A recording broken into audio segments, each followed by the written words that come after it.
et bienvenue dans cette nouvelle vidéo. Alors déjà pour commencer, j'espère que vous allez bien. On se retrouve aujourd'hui pour une vidéo FAQ spéciale sur la location des véhicules à longue durée, donc c'est-à-dire la LOA, la location avec option d'achat. Je vais vous parler que de celle-ci parce que c'est ce que nous avons fait pour changer de voiture. Pour ceux qui avaient suivi, en gros mon ancienne voiture nous a un peu claqué dans les pattes avec énormément de réparations à la clé du coup nous avons pris la décision de changer de voiture, et pour pouvoir nous prendre une voiture beaucoup plus récente, on s'est dirigé vers la LOA. Et quand on a fait tout ça, j'ai remarqué que vous étiez quand même assez nombreux à me poser des questions sur ça, comment ça marche, comment... ce qu'il faut, etc. pour pouvoir y prétendre. Et du coup je me suis dit que vous faire une FAQ là-dessus ça serait plutôt pas mal. Donc il y a quelques semaines, peut-être même plus d'un mois, je vous ai mis une photo sur Instagram en vous disant en dessous de poser les questions que vous avez envie, que vous voulez poser pour cette FAQ, et que j'allais tenter d'y répondre, parce qu'on est bien d'accord que je ne suis pas concessionnaire, je ne suis pas commercial dans un garage, et je ne peux pas répondre à tout. Je vais juste répondre aux questions qui nous ont concernés, sur lesquelles on a été confrontés, et aussi vous donner notre avis sur ce qu'on a pensé de cette LOA. Du coup, c'est parti!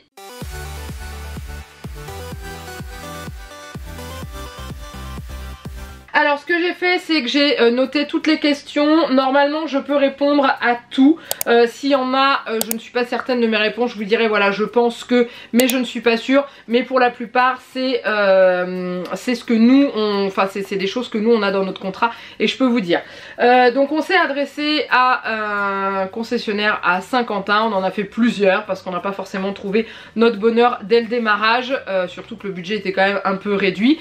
Donc du coup la première question qu'on m'a demandé, c'est que comprend la LOA, entre parenthèses réparation, etc.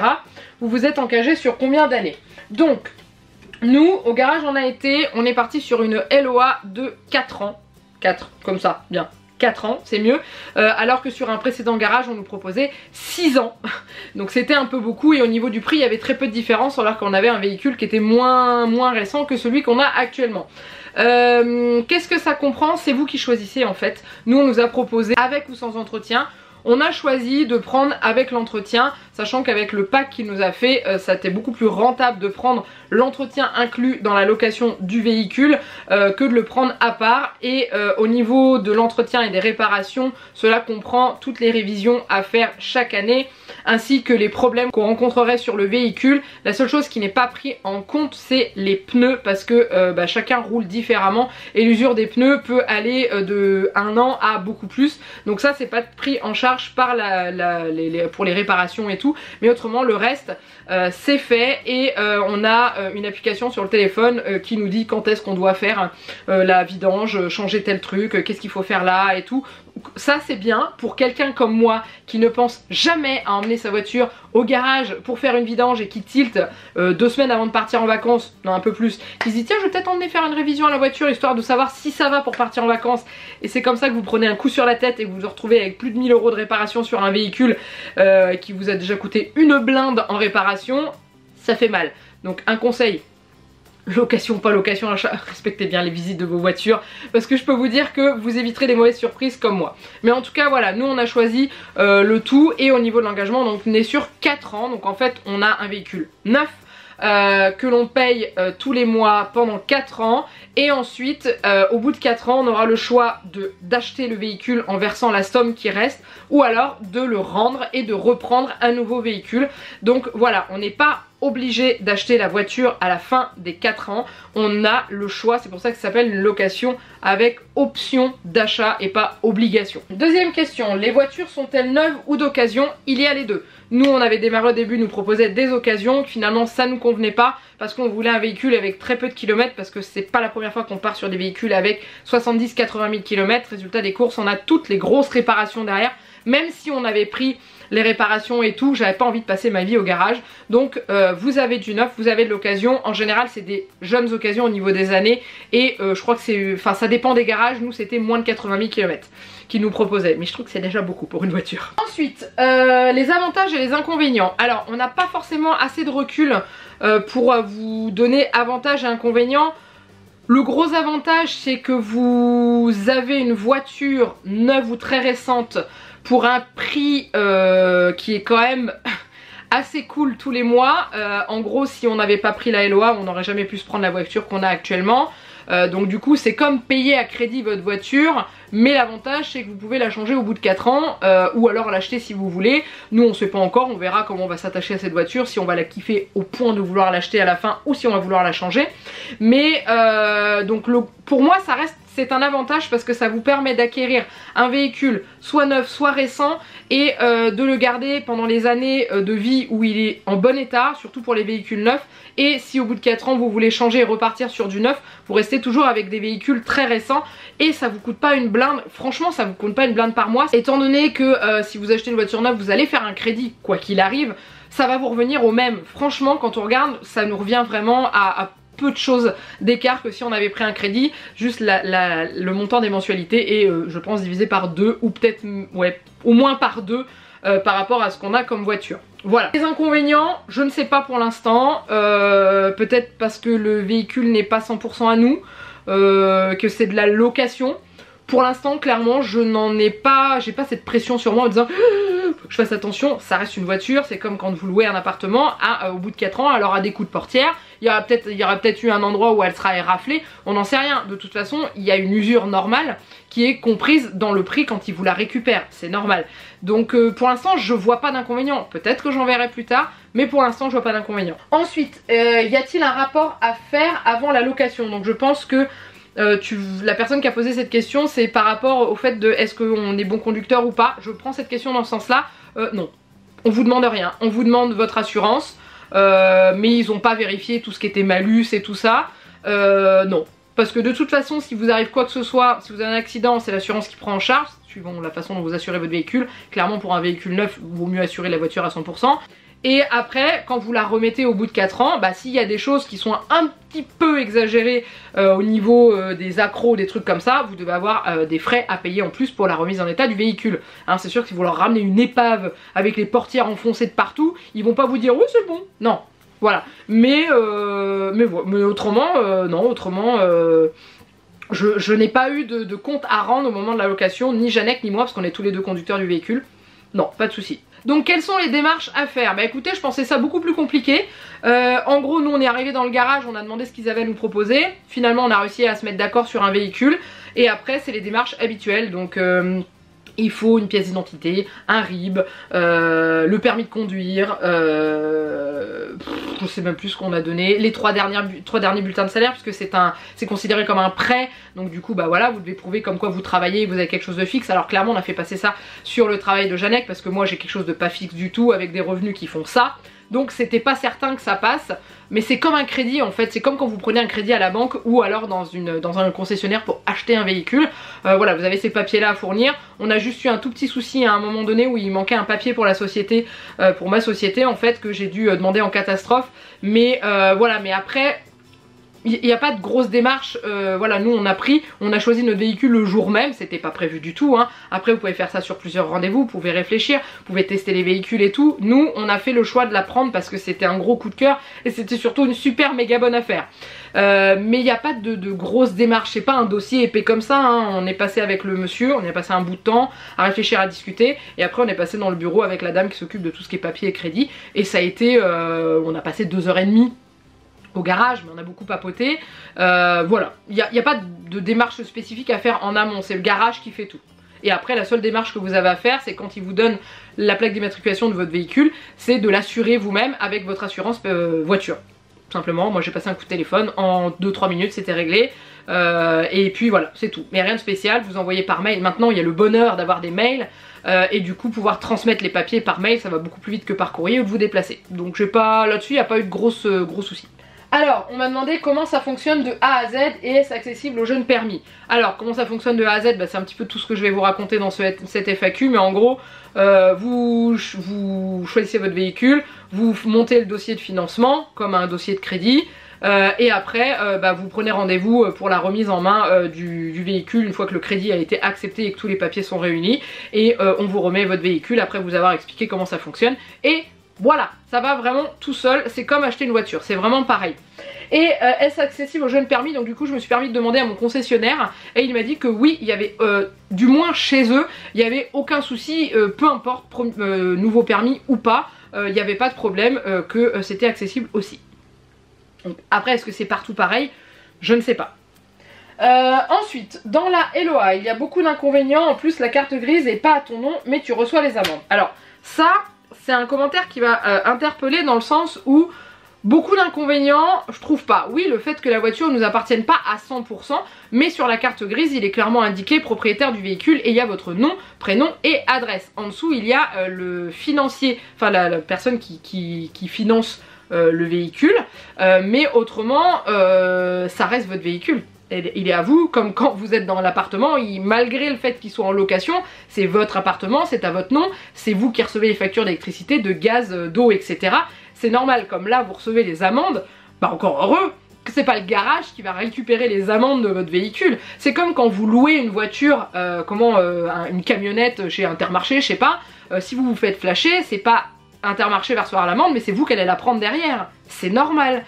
C'est votre véhicule, il est à votre nom, l'assurance est à votre nom, donc oui. Enfin moi ça m'a... non, je vois pas en quoi est le problème. En tout cas, nous concernant avec Jalex, ça ne nous dérange pas que nous ne soyons pas complètement propriétaires de cette voiture. C'est le jeu pour pouvoir avoir un véhicule neuf qui vous coûte moins cher et que vous pouvez changer au bout de 4 ans sans vous dire on n'a pas trop de sous là pour changer la voiture, c'est pas le moment et tout. Là on est 4 ans, on est tranquille, pas de contrôle technique, pas de trucs comme ça, et c'est ça que je vois aussi. Y a-t-il un kilométrage à ne pas dépasser à l'année? Ça c'est quelque chose que vous établissez au moment du choix du véhicule et du prix de la location que vous allez payer. Si vous êtes un petit conducteur, bah vous choisissez un nombre de kilomètres minime et suivant les kilomètres que vous faites dans l'année. Nous on a pris 60 000 km pour 4 ans.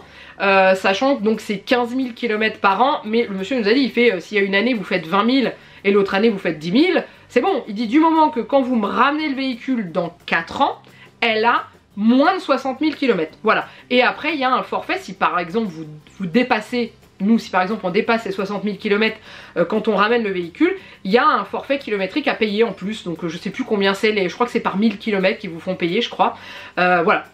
C'est tout. Mais oui, il y a un kilométrage à pas dépasser, mais c'est vous qui décidez. Donc bien sûr, plus vous choisissez de mettre les kilomètres élevés, plus la location est chère, ce qui est normal. Nous, 60 000 km, étant donné que la plupart du temps, ce véhicule, c'est moi qui le prends. Janek a sa petite voiture, lui, pour aller au boulot. De temps en temps, je lui dis, prends-la aussi, histoire de la faire rouler et tout. Et voilà... quoi d'autre, ouais, donc c'est moi qui vais la prendre, sachant qu'à chaque fois qu'on va faire des gros trajets, vacances, aller chez des amis, etc., ce sera toujours celle-là qu'on prendra. Mais je sais qu'on fera pas 60 000 km par an, c'est certain. Et puis si on les dépasse, eh ben on paiera le frais, mais de toute façon, ils vous le disent au démarrage, voilà, vous prenez ça, si vous dépassez, c'est tant les 1000 km. Donc, enfin nous, ils ne nous l'ont pas caché. Pour l'assurance, est-ce qu'il y a une différence de tarif? Non. Moi j'ai payé quand j'ai appelé mon assureur pour dire bah voilà je vais changer de véhicule, je revends celle-ci, enfin celle-ci va à la casse et à la place j'ai celle-ci. Il m'a même pas demandé si c'était un achat ou une location, il m'a demandé les renseignements du véhicule et il a assuré le véhicule. J'ai souhaité l'assurer en intégrale, normal à 100% quoi, hein. J'allais pas l'assurer au tiers sur une voiture comme ça et c'est tout. Mais en aucun cas sur votre assurance apparaît véhicule en LOA ou en location ou... Non, c'est la même chose. Enfin, nous, ça n'a rien changé. Après, quand je vous dis non, c'est la même chose, c'est ce que nous, on a vécu, mais je pense que c'est pareil pour tout le monde. Vous êtes assuré pour la voiture que vous avez, avec la carte grise que vous fournissez. Voilà, c'est tout. Et il n'y a pas de tarifs spéciaux parce que c'est une voiture qui est louée ou pas. Il n'y a rien qui change. Alors, ensuite, combien coûte le prêt? Alors ça, je ne peux pas vous donner de prix. Ça dépend du véhicule que vous allez prendre, si vous prenez l'entretien ou non, du nombre de kilomètres que vous comptez parcourir sur le temps de la location du véhicule, donc nous c'était 4 ans. Donc voilà, ça c'est après, c'est suivant ce que vous allez prendre, je peux pas vous dire, je vous dirai pas forcément nous ce qu'on paye par mois, je vous dis juste que pour la voiture qu'on a, on paye carrément pas cher, on n'aurait jamais pu faire avec un crédit.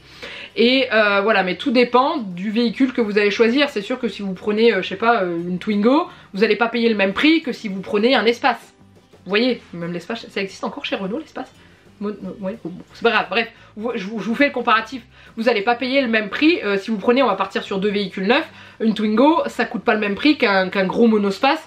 Donc voilà, ça c'est sûr que le prêt varie suivant déjà la durée, ça dépend des concessionnaires. Nous c'était 4 ans, celui qu'on avait vu avant c'était 6 ans.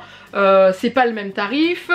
Vous avez une assurance aussi dessus, comme pour un crédit, vous êtes assuré en cas de décès, en cas de perte d'emploi, histoire de pas perdre votre véhicule quoi.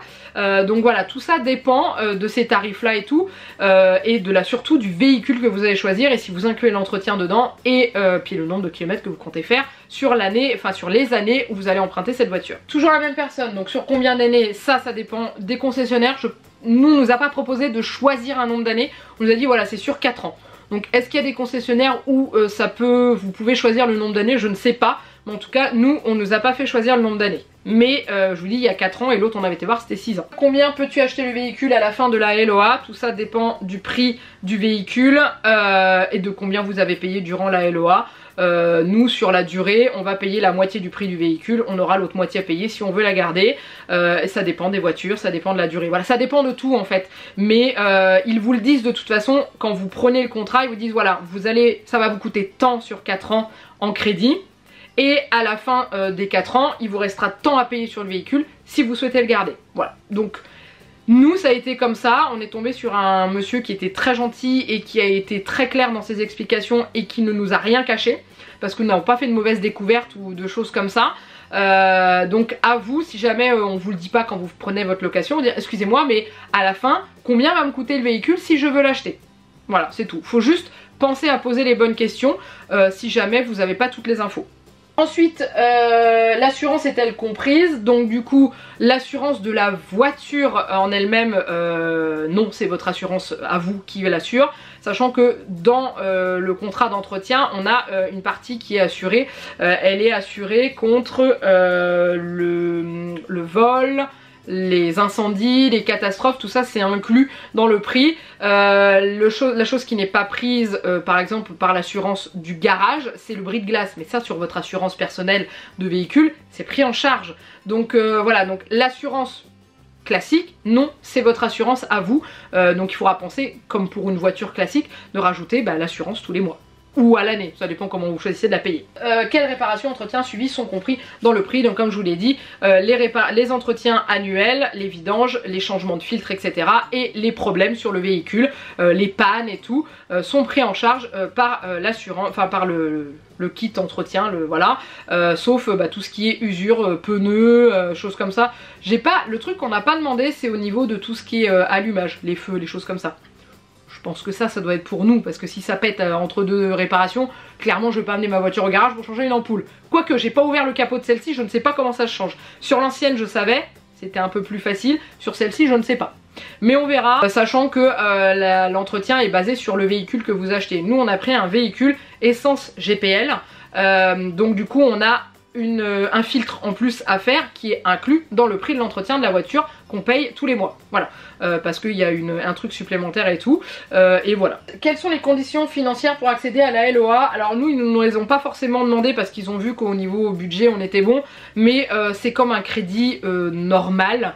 C'est-à-dire que c'est pour ça qu'ils vous demandent vos bulletins de salaire. Après ils vous demandent pas vos relevés de compte, hein. Ils vont pas vérifier, ils nous ont pas demandé, j'ai pas souvenir, je me souviens plus s'ils nous ont demandé si on avait un autre crédit. Il me semble, si peut-être, ils nous ont demandé le montant de notre crédit maison. Donc oui, ils contrôlent ce que vous payez déjà, et après c'est un organisme de financement qui s'occupe de valider ou non le prêt. Mais bien sûr que on savait très bien que si on faisait passer le crédit sur mon compte, on était quasiment sûr que ça passerait pas, puisque mes revenus font ça.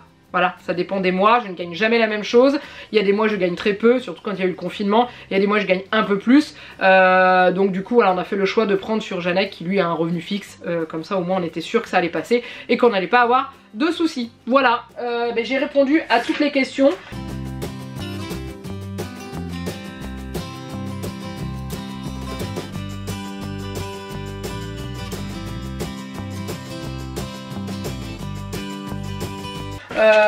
Donc là nous ça va faire un mois. On est combien? Je tourne cette vidéo, on est le 8 septembre je crois. j'ai pas de téléphone à côté de moi avec la date, mais on est début septembre quoi hein. Ouais, on est le 8 parce qu'on est mardi et la rentrée c'était la semaine dernière, donc on est le 8 septembre et on a donc le véhicule depuis maintenant un petit peu moins d'un mois. Ouais, c'est ça. On est content, on est très content. Elle m'a emmené jusqu'en Auvergne, aller-retour sans problème. Elle a des options que je n'avais pas sur l'autre voiture qui me facilitent vraiment la conduite. Et voilà, au niveau de l'organisme, bah là on a payé notre première mensualité de la voiture. Hein, ça démarre un mois après, enfin chez nous. Ça a démarré un mois après la remise en main propre du véhicule. Et puis bah voilà, on est parti, on est lancé pour 4 années avec cette voiture. Et puis clairement, est-ce qu'on est tombé sur un bon garage ou pas, je sais pas. Mais en tout cas on est tombé sur un très bon commercial qui a fait très bien son travail. On dit toujours que les commerciaux sont là que pour vendre, pour faire du chiffre. Non, pas tous. J'en ai vu, hein, j'en ai eu face à moi hein, pour la voiture, la celle d'avant. Je me suis fait clairement avoir en achetant cette voiture. Là, on s'est senti tout de suite en sécurité et on a vu que il nous cachait rien dès le démarrage. Au niveau des prix et tout, quand il y avait un souci, il disait alors attendez, là il y a un truc, ça va pas aller, je vais voir si je peux faire autrement, parce qu'autrement ça vous coûterait tant au lieu de ça, etc. etc. Donc il a toujours été très... Enfin il nous a toujours tout dit, donc franchement j'ai vraiment rien à dire, c'est vraiment top, on est très contents. Et voilà, et il faut savoir que le jour où j'ai récupéré le véhicule, mon concessionnaire n'était pas là. 2 jours après il m'a appelé pour me demander si ça s'était bien passé, si on avait rencontré des problèmes, comment roule la voiture, est-ce qu'on est content, etc. etc. Donc voilà, donc j'ai rien à dire, on est très très content. Voilà, donc maintenant en commentaire n'hésitez pas à me dire si vous aussi vous êtes passé par cette méthode, si vous êtes réticent, est-ce que le fait d'avoir vu cette vidéo vous a donné peut-être envie d'aller vous renseigner hein, je vous ai pas dit de sauter le pas tout de suite hein.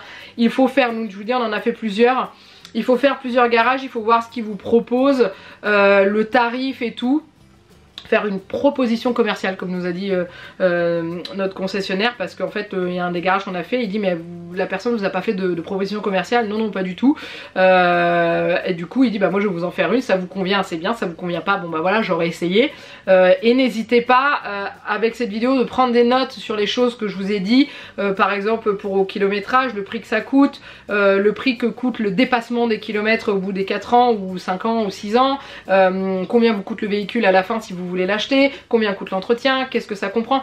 Posez des questions si vous voulez le faire. Ne restez pas sans rien dire et puis vous retrouvez après en disant ben je sais pas en fait, est-ce que ça s'est pris en charge, est-ce que ça s'est pas pris, ah mais ça c'est pas bon, ah zut. Enfin voilà, quand vous allez pour acheter ou louer une voiture, c'est un investissement, que vous l'achetiez, c'est un gros investissement si vous pouvez la payer d'un coup ou pas.